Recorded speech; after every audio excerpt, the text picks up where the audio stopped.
korang tengah buat apa tu? Sihat ke tidak? Dah makan ke belum? Okey, untuk video kali ni aku nak share dengan korang pengalaman aku mengandungkan anak aku yang nombor 2.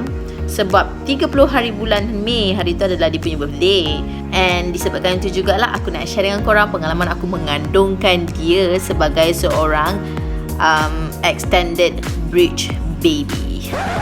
So macam inilah rupa keadaan baby dalam kedudukan extended bridge, di mana buntut dia yang ada kat bawah instead of kepala dia.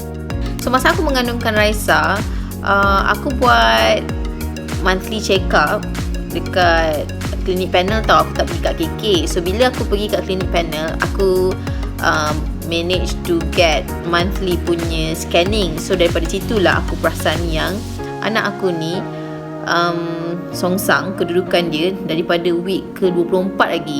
So maksudnya kan week 20 ke-24 ke-28 tu kan kedudukan dia sama je tau, dia tak berubah.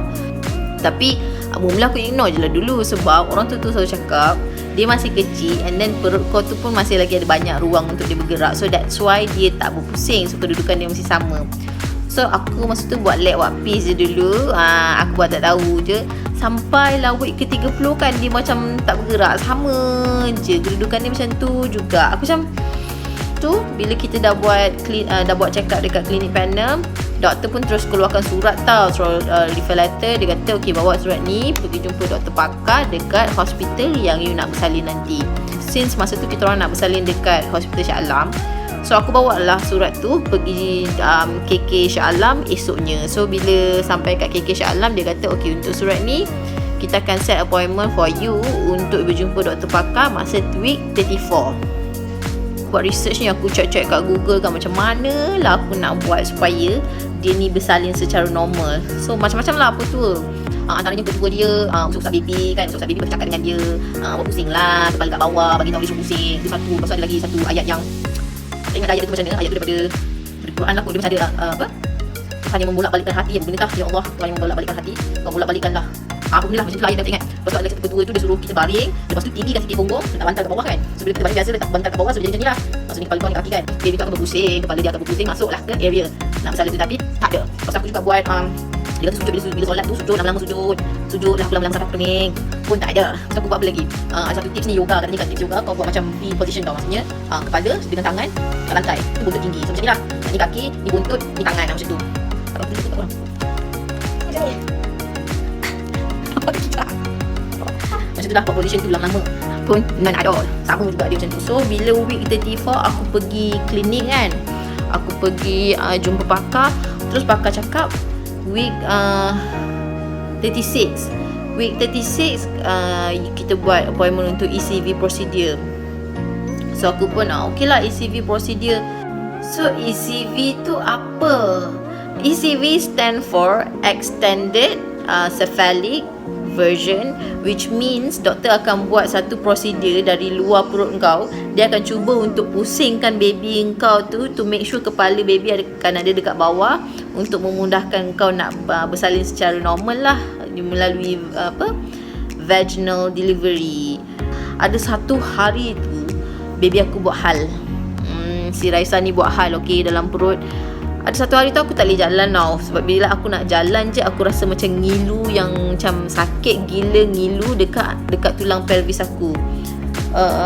Tulang pelvis tu dekat, aku rasa ngilu sangat-sangat tau. Kau bayangkan sampai aku macam rasa, aku tak tahulah rasa dia macam ni yang ngilu gila. Sampai aku terpaksa call husband aku. Aku cakap kat dia, aku tak boleh bergerak, kaki aku sakit gila, tak boleh bergerak langsung. So nasib baik husband aku punya tempat kerja dekat je tau, macam dalam 12 km je daripada rumah. So dia terus balik, dia terus cakap kat aku, okey jom kita pergi berurut. So aku ni duduk apartment tau, apartment 5 tingkat, tak ada lift. So dengan gigih-gigihnya ni, aku turun tangga. Sambil turun tangga tu aku gelak. Sebabnya aku nak menahan sakit kan, aku gelak. Tapi air mata aku bertakung. Yelah, dah aku mengandung, masa tu dah 36 minggu. Dah nak dekat 36 minggu. Kau nak suruh lelaki aku dukung kan terberat anak kat tangga tu macam mana. So aku turun je tangga, tahan-tahan sakit aku turun je tangga. So kita orang terus pergi rumah Makcik Nuri tu. Sampai di rumah dia, Makcik Nuri tu urut-urut. So Makcik Nuri tu lah yang bagi tahu aku. Dia kata kamu tak boleh jalan ni sebab kaki baby kamu ni terselit kat sini. Aku macam, oh boleh So makcik tu urut je lah macam biasa. Yang bestnya Makcik Nuri ni urut sedap gila, langsung tak sakit. Sebab macam aku macam si Raisa ni aku punya second delivery kan. So masa first dulu, masa aku melahirkan anak first, aku ni tukang urut sakit, sakit gila.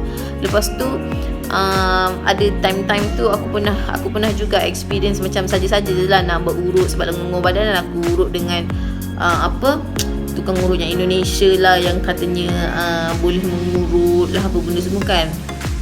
Sakit diorang macam, mungkin tempat diorang tekan tu, tempat yang diorang urut tu memang tengah sengat-sengat lah kot, tengah sakit kan. Tapi bila ditambah picit tu, lagilah sakit.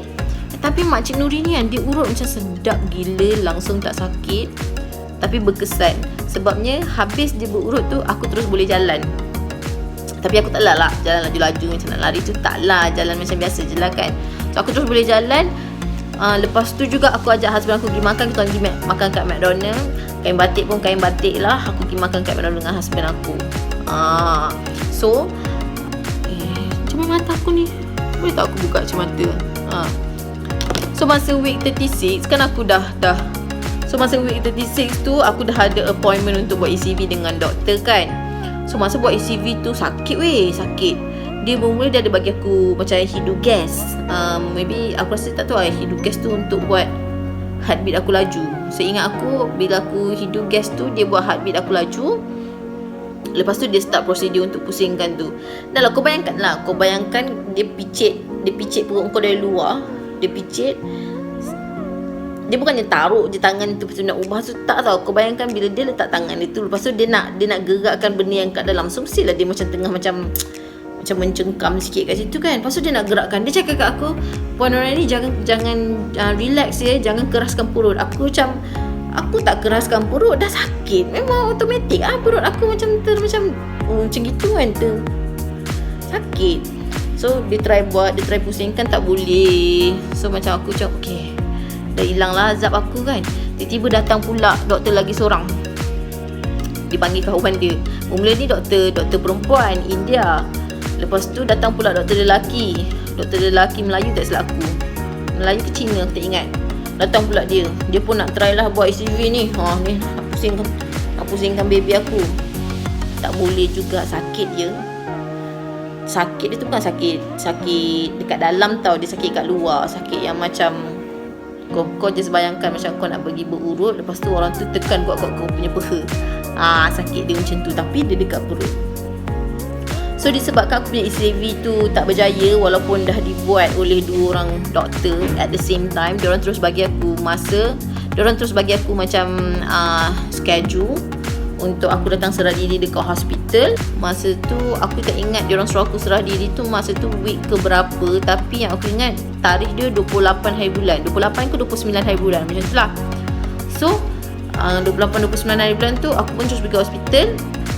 Terus check in hospital lah kiranya kan. Aku terus check in hospital, serah diri.